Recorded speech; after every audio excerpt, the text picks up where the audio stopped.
Jean-Paul, tout de suite, bonjour. Bonjour, M. Gagnon, vous allez bien? Ça va très, très bien. Il y avait beaucoup de nouvelles ce midi. Oui, effectivement. C'est correct. Il faut tenir les gens informés. Oui. Alors, on va passer à notre programmation normale, la revue des marchés américains. Les earnings qui se continuent, on est toujours en plein dedans. Et cette semaine, on va porter une petite attention spéciale à notre ami Microsoft, avec son nouveau président. Alors, les nouvelles économiques, probablement de la semaine dernière, ça n'a pas été, vous me corrigez si les données ne sont pas bonnes en temps réel, là, ça n'a pas été jojo pour les commandes de biens durables. Non. Ça a un petit peu mal parti la semaine. C'est toute une dégelée, hein? Moins 3,4. Oui, on s'attendait à 1,7, puis on a tombé à moins 3,4. C'est un écart de 4, ça. Alors, Et quand on veut voir comme il faut, qu'est-ce qui se passe dans les commandes de biens durables, t'enlèves le transport, donc les avions, entre autres. Et on était négatif, on s'attendait que ce soit positif. Alors, c'est la mauvaise nouvelle, elle est là. C'est effectivement pas une bonne nouvelle. Puis on le voit ici un petit peu sur notre graphique, ce que ça a de l'air, là. Alors, on a les petits bâtonnets gris, c'est à chaque mois, puis la ligne bleue, c'est annualisé. Alors, on est à côté sur la ligne de zéro. Alors, disons que ça va pas trop bien de ce côté-là. Bon, heureusement, les ventes de Maisonneuve, eux autres, sont venus un petit peu racheter une partie des mauvaises nouvelles. Ça, c'était toujours la même journée avec 481 000 contre 452 attendus. Donc, bonne nouvelle de ce côté-là. On voit ici, les ventes, c'est les bâtonnets gris et le taux d'intérêt, c'est la ligne bleue. L'espèce de divergence normale et logique entre les taux d'intérêt qui baissent et les ventes de maisons neuves qui augmentent. Et les prix aussi qui augmentent un peu. Là. Ça va faire du bien, ça. Vous avez raison, effectivement. Ça va souvent ensemble, ça. Hein? Oui. L'offre et la demande, hein? L'offre et la demande. Alors, l'indice de la confiance comme ça... Écoutez, mon chiffre, est-tu bon? Il est excellent. Attends, c'était toute une surprise, ça. On a passé le cap du 100 points, du 100 On revient presque à 2007, là. Ben oui, je sais, vous, avec votre mémoire, là, on recule. Il faut reculer assez loin là, pour avoir un score comme celui-là. Là. Alors, confiance du consommateur, tout va bien de ce côté-là. Ils ne dépensent pas, par contre, c'est là que ça va pas bien. Ben, c'est ça. Mais c'est ça, ils ont confiance. Il va falloir qu'ils se mettent à dépenser. Ils ont confiance, mais ils ne dépensent pas. Go figure, comme ils diraient. D'ailleurs, sur ce graphique-là, j'ai pris la peine de faire une petite flèche rouge ici, là, bidirectionnelle, pour démontrer un peu cette espèce de paradoxe-là. Hein? La ligne bleue, c'est la confiance du consommateur qui ne cesse d'augmenter. Et les bâtonnets gris, c'est les ventes au détail qui ne cessent de décroître. Oui, mais là, le problème qu'il y a cette année, c'est qu'il y avait tellement de spéciaux en octobre et novembre là, qui ont dépensé là, puis qui n'ont pas dépassé au mois de décembre. Ah! Et, en tout cas, les analystes, eux, c'est ça qu'ils se disent. OK. Ça peut faire du sens. Parce que voir les Américains épargner, habituellement, mot épargne et le mot américain ensemble, ça ne va pas ensemble. Non, vous avez raison. Ils dépensent. Ouais. Quand il y a de l'argent, ils dépensent. Mais c'est paradoxal. Hein? Les ventes de détail vont pas bien, mais le consommateur a confiance. Bon, donc faites votre choix, qu'est-ce qui est plus important. Si on voit ça maintenant à travers nos graphiques, mercredi, mardi le 27, quand on a eu la sortie des commandes de biens durables avant l'ouverture des marchés, ça l'a fait fléchir les marchés, évidemment. Hein? Le score n'était pas trop bon. À l'ouverture, ça a continué de descendre. Et à 10 heures, on a eu les maisons neuves qui ont sorti. Sur le coup, là, c'était une réaction négative. Et tout d'un coup, Wall Street a dû trouver que c'était pas cher à ce niveau-là, le SPY, et là, ça s'est mis à acheter, puis on est remonté, puis on a fini pratiquement au même niveau qu'on avait ouvert. Mais on a eu un sommet durant la journée là, qui a dépassé notre ouverture. Donc, un petit peu en dents de scie. On avait, la semaine passée, on était gâtés, hein? On avait la visite de Jeannette. Jeannette, pour les intimes. Alors, c'était le meeting de la Fed. Alors, on va voir rapidement là, les points saillants de ce meeting. Tenter de comprendre l'incompréhensible. Oui, parce que la semaine passée, c'était... T'en as les deux côtés de la bouche, là. Écoutez, pas mal. Écoutez, je trouve ça génial que vous mentionniez ça. Vous allez voir, tantôt, j'ai relevé là, un cas d'anthologie à ce niveau-là. Ça va très bien, mais on va être encore patient. Bon, c'est ça. mais pas trop patient, ça se met à aller mal. Ouais. Bon. Mais le marché a regardé le pas patient. Là. Non, effectivement. Ouais. Taux d'intérêt, bien ça, écoutez, c'est plate, mais il faut le dire, là, ça bouge pas. L'économie s'améliore, l'activité économique prend de l'expansion à un rythme soutenu. Bon. Le marché du travail continue de s'améliorer avec des gains d'emploi puis un taux de chômage plus faible. C'est vrai, il faut lui donner ça. Mais pas d'inflation dans les salaires, par exemple. Ça ne l'inquiète pas. Voilà, effectivement. Les risques pour l'économie sont soi-disant équilibrés, c'est relatif. Inflation et énergie. Diminution de l'inflation est anticipée à court terme, on le voit, là, on le vit, mais devrait augmenter, ça c'est le souhait le plus grand de la Fed, graduellement à moyen terme. Le 2 toujours la cible. Je ne sais pas s'ils vont pas reviser leur cible la baisser, là, mais pour le moment, c'est 2 non, c'est parce que habituellement, les banques centrales, c'est entre 1 et 3. Donc, c'est à 2. Ah! Bon, ça, c'est l'inflation en 2, tu commences à jaser un peu. Là. Ben, c'est leur cible. Mais l'amélioration du marché du travail, de la disparition graduelle de l'effet de la baisse drastique est une surprise des coûts d'énergie pourrait y contribuer. Hein. Ils comptent bien gros là-dessus pour finir par l'atteindre, cette cible-là. Patience et dépendance. L'orientation sur le quand, le moment où le taux devrait augmenter, demeure inchangé. Patience et dépendance aux données sont les mots magiques. Oui. Se basant sur par d'évaluation, tous sont d'accord pour être patients. Hein? C'est ce que je disais tantôt. Oui. Mais là, voilà, ce qui est intéressant, c'est l'art de ne rien dire. Par contre, si l'atteinte des objectifs démontre de la vigueur, la patience pourrait faire place à de l'empressement. Mais si au contraire le progrès est plus lent, dans ce cas, la Fed pourrait reporter le taux au calendrier grec. Ça, vous êtes confus, eux aussi. Hein? C'est pas vraiment compliqué. Les calendes grecs, vous allez voir qu'ils vont être proches, les calendes grecs. Probablement qu'ils vont changer la formulation du calendrier. Oui. Mais c'est ce qui s'est dit. Alors, il y en a pour tous les goûts. En résumé, tout le monde est content. Rien de nouveau sur le rachat d'actifs. La Fed maintient sa politique de réinvestissement dans les paiements du principal. Puis ceci est vu comme, dans le fond, une mesure financière accommodante et aucune dissension. Hein, il faut croire que c'était parlé avant, là. Tout le monde était d'accord, là, à dire comme Jeannette. Les taux à zéro, le PCE, vous m'en parlez pendant l'émission tantôt, là, qui est dans le fond une autre forme de mesure là, d'inflation qui va à la baisse. Mais qu'il faudrait ça, c'est une mesure de l'inflation dans les dépenses que les consommateurs font. C'est pas l'indice des prix à la consommation, mais c'est ce que eux, est-ce qu'ils investissent davantage dans leurs dépenses. Et qui devrait normalement aller un peu vers le haut pour faire plaisir à la Fed. Il faudrait qu'il augmente un peu. Il faudrait qu'il... Tu sais, quand ton salaire, il n'y a pas d'inflation dans ton salaire, il y a moins d'inflation dans tes dépenses. C'est vrai, c'est vrai. Et voici sur notre graphique, le FOMC à la baisse. On fait une pause, on revient dans un instant. Alors, Jean-Paul qui est de retour, il nous restait encore quelques petites statistiques avant de passer à notre M. Nadda et Microsoft.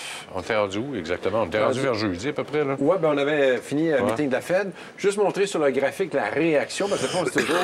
on le voyait tantôt de l'histoire de l'art de rien dire. Là. Tu te dis, bien, écoutons, finalement, le marché pense quoi de ça? Ben, en tout cas, la journée même du meeting de la Fed, le marché n'a pas trop trouvé ça intéressant. Vous savez pourquoi? Allez-y donc. Parce qu'il y avait un danger de hausse de taux d'intérêt. Et d'ailleurs, le marché a réagi exactement comme ça. Et à partir de ce moment-là, on s'est dit, là tu as vu la devise américaine se flamber, les taux d'intérêt grimper. Et ça a baissé, en tout cas, à 2 heures, regardez ça. À 2 heures, hausses de taux, là, le marché n'a jamais ça. Ça fait peur au marché. Bon. Et ça a fait que la semaine a été baissière aussi. Demande de chômage jeudi, ça, ben, c'était une bonne nouvelle. C'était moins que ce qu'on s'attendait. Et on a évidemment toujours un beau graphique à ce niveau-là baissier. C'est ce qu'on veut pour les demandes de chômage, évidemment.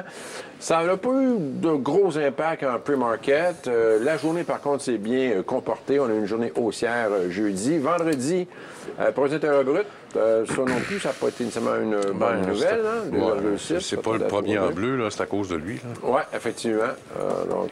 Dans le détail, il n'était pas bon. C'est vrai. Voilà. Elle a des répercussions partout. Hein? Et on voit ici notre graphique, là, par trimestre et annualisé. Alors, on avait 2 sondages de consommateurs la semaine passée. On avait le sentiment du consommateur vendredi, qui est l'index du Michigan, qui n'a pas été non plus à la hausse, mais bon, c'est 0,1 dans le fond, c'est juste que ça paraît, l'écart semble gros, mais c'est juste 0,1 de différence. Il reste qu'on a quand même un graphique qui est à la hausse là aussi, un peu comme celui qu'on a vu tantôt de notre Consumer Confidence, qui était, lui, à 102. Alors, dans les marchés, ça a été plus ou moins mitigé, cette nouvelle-là. Là. Ça a été en dents de scie toute la journée pour finir finalement à la baisse. Neutre la semaine passée en termes de données économiques, 3,3. Une semaine baissière, hein, on est parti vendredi passé et on a fini vendredi suivant, de la semaine dernière, dans le fond, à la baisse. Donc, ça fait, disons, que certains commencent à avoir des petites fausses là, dans les marchés. Alors, la semaine prochaine, dans les données économiques importantes, l'ISM et taux de chômage, hein, ça va être à surveiller. On va passer maintenant à notre menu principal. L'ISM a été présenté ce matin et c'était 53,9 finalement. Donc, plus bas que les estimés. Ouais. Ah, non, ça, c'est le market, excusez. Non. 53,5. 53,5 quand même plus bas. Au lieu de 55,5. Ouais. Et au lieu de 54 qu'il est estimé. Donc, même lui, il était révisé ce matin. il était 55. révisé, et 54, l'estimé était correct, puis il est sorti à 53,5. C'est ça. Donc, c'est à la baisse. Voilà. On est au-dessus de la ligne de 50, par contre. Oui, tout le temps. Comme au football, surtout hier, là, la ligne de 50, c'est important. Alors, saison des earnings qui se poursuit et on surveillait la semaine passée Microsoft, Apple, Yahoo, Facebook et Amazon. On va porter une attention spéciale à Microsoft. Microsoft qui a théoriquement sorti des résultats sans surprise. Un résultat qui était égal aux attentes, mais c'est pas ce qui s'est passé dans les marchés. Le titre a été malmené et on va voir pourquoi le titre est malmené et surtout voir l'avenir de Microsoft et comment est-ce qu'on devrait, ceux qui veulent le transiger, comment est-ce qu'on devrait se positionner. Premièrement, on va expliquer un petit peu ces résultats mitigés-là qui ont fait chuter le titre de 9 hein. Alors, ils ont rencontré des estimés des bénéfices, mais il reste que c'était en baisse de 9 comparable annuel. Ils ont dépassé les estimations des revenus, augmentation de 8 à 24 milliards, mais ça a quand même fait que le titre a chuté de 9 Microsoft a baissé ses prévisions pour le prochain trimestre à 21 milliards, soit 3 milliards de moins que les attentes. Alors ça fait pas plaisir aux analystes. Ça serait dû à une baisse des ventes de PC, les ordinateurs personnels. Évidemment, on sait là, que c'est plus aussi populaire que c'était.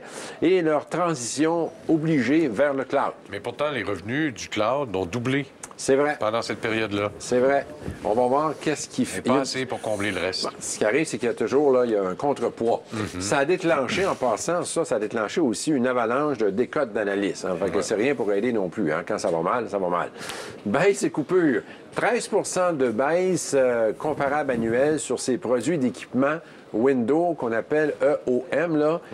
Ça, c'est les produits pour les équipementiers. C'est un exemple Dell qui vous livre votre ordinateur avec un Windows dedans. Bien évidemment qu'ils ont un prix spécial. Ils ne payent pas le prix qu'on paye nous en magasin, c'est bien évident. Mais ça, il y a eu 13 de baisse à ce niveau-là pour la version Pro et la version non Pro. C'est un résultat de coupe drastique dans le prix des licences pour tenter de gagner des usagers. Ils ont émis aussi des frais de licence de leurs téléphones et tablettes de moins de 9 pouces. C'est des bons gestes stratégiques, mais sauf que ça affecte les revenus, évidemment. Lancement d'une version économique du Windows 8.1 pour aider les équipementiers à être plus compétitifs. C'est tous des gestes positifs, mais c'est tous des gestes qui viennent affecter les revenus et les bénéfices. J'ai regardé les analystes aussi. Ils disent que si les tablettes de Microsoft se vendent plus ou moins bien, c'est de la faute de Windows 8. Puis je suis pas tout à fait en désaccord, parce que je l'ai installé Windows 8, puis j'ai désinstallé ça pour revenir à 7. Ouais, écoutez, moi, en ce moment, là, je suis avec Windows 8 sur ce laptop-là, là, et c'est tout un animal. C'est disons que ça ne passera pas à l'histoire. Ça fait penser un peu à Millennium. Je ne sais pas si vous vous souvenez de Millennium, là, ça va être la même chose. C'est pour ça, d'ailleurs, qu'ils travaillent bien fort pour aller vers le Windows 10. Et revenu versus part de marché, il y a un choix stratégique qui se fait en ce moment-là. Ce qu'ils font, c'est qu'ils font un sacrifice à court terme des revenus pour gagner des parts de marché et pour préparer l'arrivée de Windows 10, dont la mise à jour va être gratuite en passant pour les utilisateurs de Windows 7 et Windows 8 durant la première année.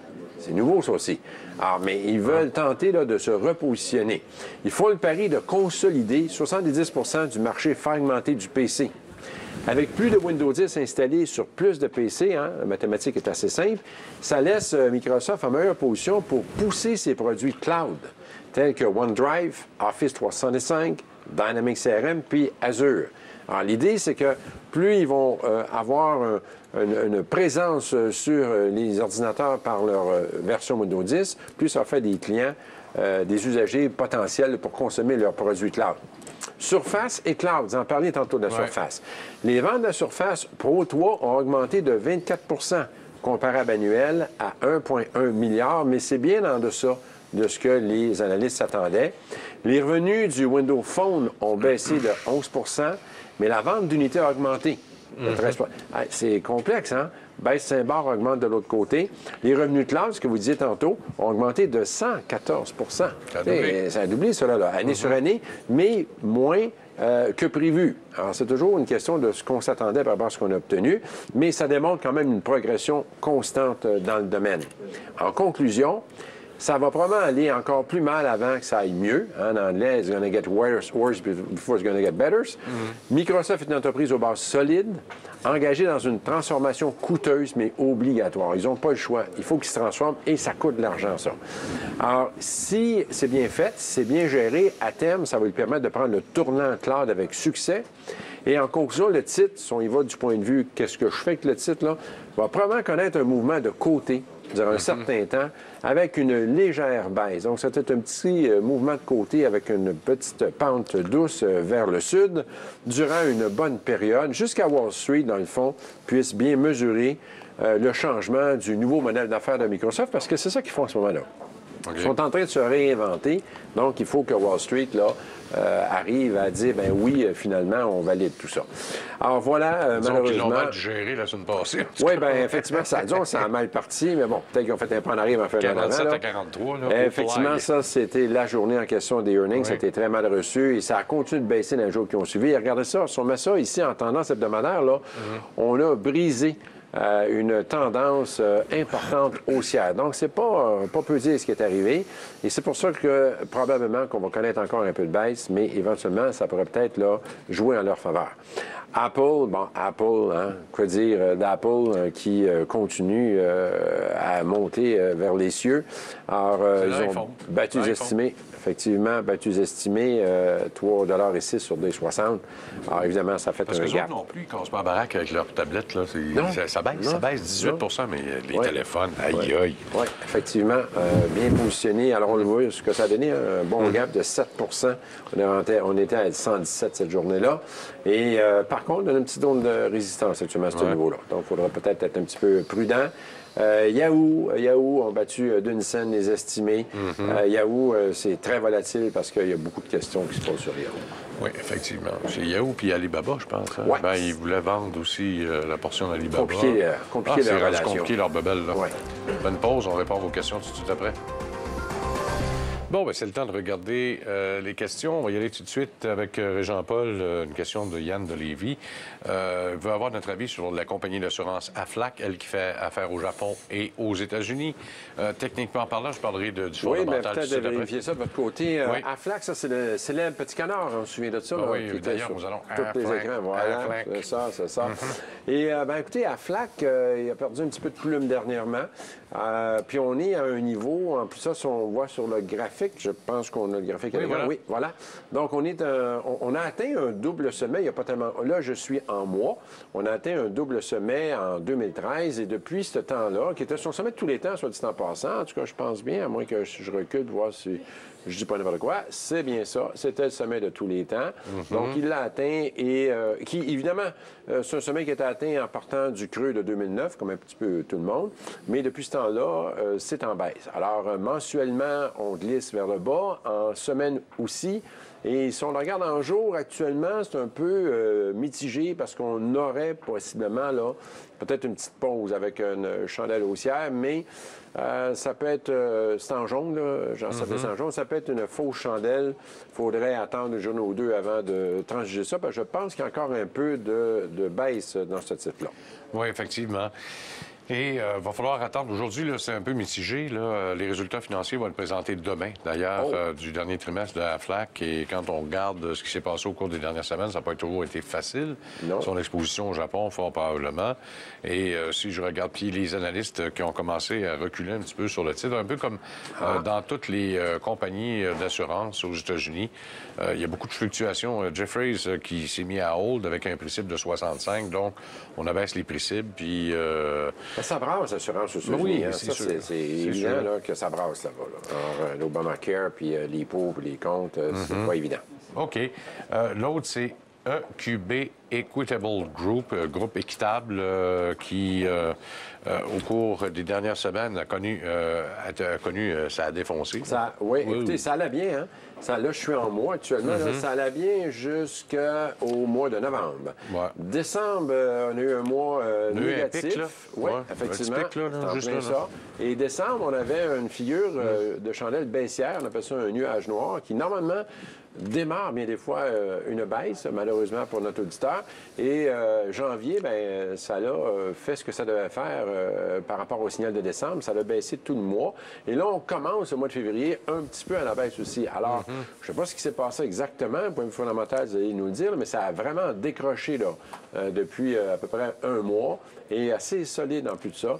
Alors, si on regarde en jour, et pour le moment, c'est baissier. Le signal qu'il y a là-dessus, c'est encore baissier actuellement. Donc, être prudent sur ce titre-là. Oui, et bien sûr, ça, c'est une compagnie de Toronto, Equitable Bank, qui fait de l'investissement, entre autres, dans des hypothèques multirésidentielles ou dans des maisons alternatives. Et avec la baisse des taux d'intérêt, peut-être que la semaine passée, là, ça leur a donné un petit coup de grâce qu'il fallait de la part de la Banque du Canada. Moi, je ne connaissais pas. Sur les hypothèques, parce que par le nom, j'aurais pensé qu'il était dans le commerce équitable. Mais, et justement, une autre banque, celle-là, on va la regarder comme il faut. Elle a mangé de la misère en bébite depuis le mois d'août. Oui. Et regardez ce que fait le pétrole et vous comprendrez ce qui arrive avec CWB.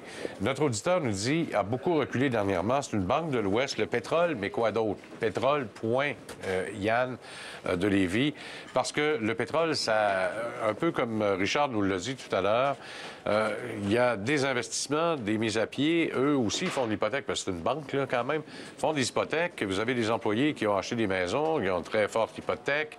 Perd sa job, il a de la misère à payer son hypothèque, ça va faire ça va faire des pertes pour la banque. Alors, tout s'en ressent. Et au niveau technique, on dirait, comment va le pétrole, va la banque. Oui. En tout cas, celle-là. Écoutez, le technique soutient ce que vous dites, là, c'est bien évident. Puis on voit que la chute, qui date de quelques mois, correspond avec les baisses drastiques qu'on a connues au niveau du pétrole. Donc, c'est techniquement parlant, moi, je pense que ça va suivre le pétrole.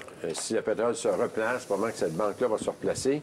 Le seul signe d'encouragement en jour, en quotidien, c'est qu'on a aujourd'hui une figure haussière, qui est un événement haussier, la chandelle qu'on voit là, mais ça pourrait très bien être juste une petite pause dans la descente. Fait que vraiment faire attention avec cette type. On verra aux résultats financiers qui vont être présentés d'ici 2 semaines. Là. Alors, ça sera intéressant de surveiller ce qui va se passer avec cette banque-là. Elle fera partie donc des banques, de la série de banques là, qui vont présenter leurs résultats financiers. À suivre. Prochaine, Claude qui nous écrit, qui voulait avoir les titres mentionnés, les 11 titres pour un bon portefeuille à dividendes. Michel l'a révisé. J'ai tenté de le rejoindre aujourd'hui et il est en vacances. Alors, on va attendre une semaine, mon ami Claude, et je vais vous faire un beau tableau, présenter ça sur mon Facebook, bien entendu, mais en même temps, vous les dire ici, vous les dire également. Mais il veut avoir aussi notre opinion sur 2 titres, un sur le Nasdaq, l'autre à New York, Icon, qui est en fait Iconics Brand Group, si je ne me trompe pas. C'est ça. Une entreprise qui œuvre dans le domaine des compagnies. C'est une compagnie qui fait de la gestion. Alors, auprès des détaillants et des manufacturiers à travers le monde. Alors, il serait dans le textile, les appareils, les accessoires. Écoutez, disons que ça allait bien. On m'a posé la question d'une couple de mois, on a dit tout est beau, mais là, lui aussi a décroché. Depuis la mi-2014, depuis le milieu de l'année passée, le titre a décroché. Depuis ce temps-là, il est en glissade. Et là, actuellement, il est sur le point d'encore décrocher. Ça, c'est une figure qui est baissière, ce qu'on voit là ici. Là. Alors, jamais le titre passait en dessous du 33, là, 32 et quelques. Là.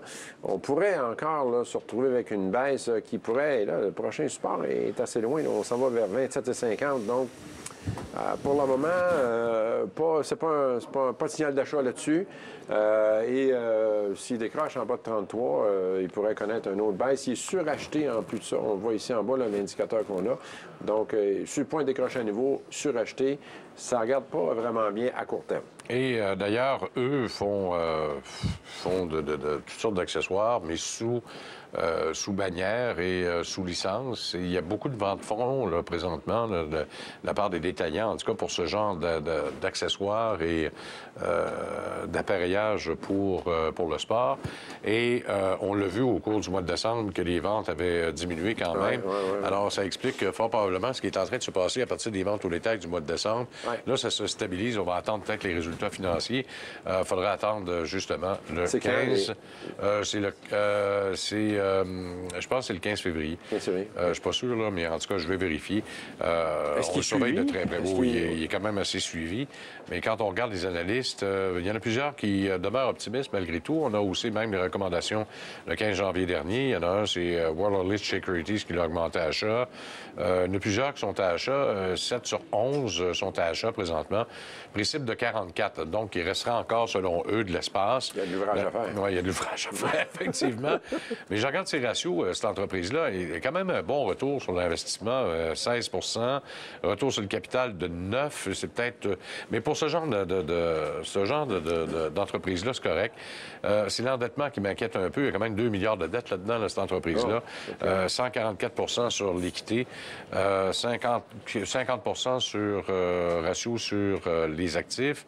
Il y a quand même un bon book value, là. C'est à peu près 20 donc il est à peu près 1,4, 1,5 et ça génère quand même pas mal d'argent malgré tout. Le dividende, bien, il n'y en a pas. Alors, c'est pas compliqué. Sûrement victime du marché du détail actuellement, c'est ça. Bon, l'autre, c'est TUP. Moi, TUP, Tupperware, c'est bien ça? C'est Tupperware, effectivement. Du plastique. Hey, c'est incroyable. Cette entreprise-là, c'est phénoménal. Là. Ça fait longtemps que ça existe. On a tous probablement des petits plats chez nous. On a tous. Tupperware, on connaît c'est tous ça. Écoutez, Tupperware, bon, ils ont eu de très bonnes années durant très longtemps, mais dernièrement, ça a décroché. Et là, je veux surtout pas partir de polémique là-dessus. Mais je ne sais pas jusqu'à quel point que... écoutez, c'est pas comparable. Mais je veux dire, vous savez, il y a eu la saga HLF, là, Herbalife, là, qui est quand même, là... Tupperware, on s'entend que c'est un produit qui est connu plus longtemps. Puis il y a quand même, là, on en vend des produits. C'est pas juste, là, évidemment, là, la vente pyramidale, mais ça reste dans ce monde-là. Fait que souvent... Quand une compagnie comme Herbalife est écorchée au passage, eux, des fois, en subissent les conséquences. Alors, en tout cas, pour le moment, on est sur une tendance baissière là, depuis 2014. Oui, mais depuis 3 ans, d'ailleurs, les ventes ont diminué. Là. Ça baisse de 100 millions par année. Il faut dire que l'Amérique du Nord a été très difficile pour elle. Puis il y a bien de la compétition maintenant, hein? Les Starfit, puis en tout cas, il y en a, puis il y en a, ça n'arrête plus, là. Il y a eu un petit gap à la hausse dernièrement, par contre. Ça devait être des résultats financiers, j'imagine, ça. Je n'ai pas vérifié, là, mais c'est le 28 janvier. Est-ce que c'était le résultat qui ont sorti? Dernier résultat financier, Q4, 1,72 mieux que ce qui était prévu. Alors, oui, effectivement. Là. C'est ce qui a créé le gap qui est ici. Mais ça, il faut faire attention parce que ça peut revirer de bord. Donc, il faudrait y donner au moins encore une semaine, là, 4 à 5 jours ouvrables avant de prendre une décision là-dessus. Mais pour le moment, c'est baissier, sauf là, le gap qu'on a vu là, pour les earnings. Et les analystes, eux aussi, sont baissiers, ont abaissé leurs recommandations récemment. Sous-performance, prix cible 70, donc on est dedans, on est à 68,13 actuellement. 70 de prévu, comme par les analystes. Et il y en a seulement 3 qui sont à achat, les autres, c'est 10 bandes. Je ne sais pas s'ils ont pris le tournant web, là, mais en tout cas, il y aurait un produit pour ça. Sauf qu'évidemment, quand tu as une base de distributeurs, ça peut devenir un peu plus compliqué. Là. Mais bon, je pense qu'il faudrait peut-être qu'ils regardent de ce côté-là, parce que c'est quelque chose qui se vendrait bien, ça, via le web. Là. Beaucoup de dettes quand même là, pour cette entreprise-là, mais malgré tout, là, regarde, retour sur l'avoir des actionnaires de 98 Wow. Oui. Ah, c'est pas mauvais. Retour sur le capital, 24 Ça vend du plastique. Non, c'est ça, sont solides. Non, c'est une compagnie qui est solide. C'est une part, il y a de la compétition. Il y a beaucoup de compétition. Disons que peut-être que le modèle est à revoir de ce côté-là, je ne sais pas. Là. Je pense que de ce côté-là, ça serait ça. Bon. On va les appeler. Non, c'est correct. Je ne veux pas me faire recruter.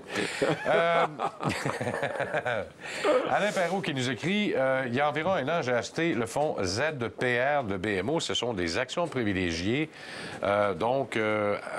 Laddered, c'est-à-dire qu'il se répète aux 5 ans, et CPD, actions privilégiées perpétuelles, qui en théorie doivent réagir différemment selon la direction des taux d'intérêt. C'est que le problème, c'est que depuis un certain temps, ils baissent de façon importante tous les deux. Moi, je comprends rien. Comment expliquer cette baisse simultanée dans les deux types d'actions? On va commencer par ZPR, qui est un laddered. Alors, décision de la banque. Normalement, là, ça aurait dû monter, ça. Ça a cassé, ça.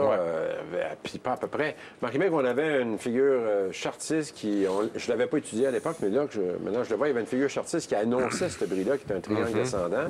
Mais bon, je ne suis pas un expert dans le domaine, mais graphiquement parlant, ça vient de casser des genoux, ça, là, et ça a l'air d'être assez sérieux quand même, la descente qu'on a là-dessus. Là. Oui, bien, ça baisse des taux d'intérêt. C'est parce que le problème, quand on a des actions privilégiées et que vous avez une baisse de taux d'intérêt, normalement, ça devrait faire monter les titres. C'est l'effet inverse. Ça. Et malheureusement, le reset de la première année, parce que c'est 1, 2, 3, 4, 5, là.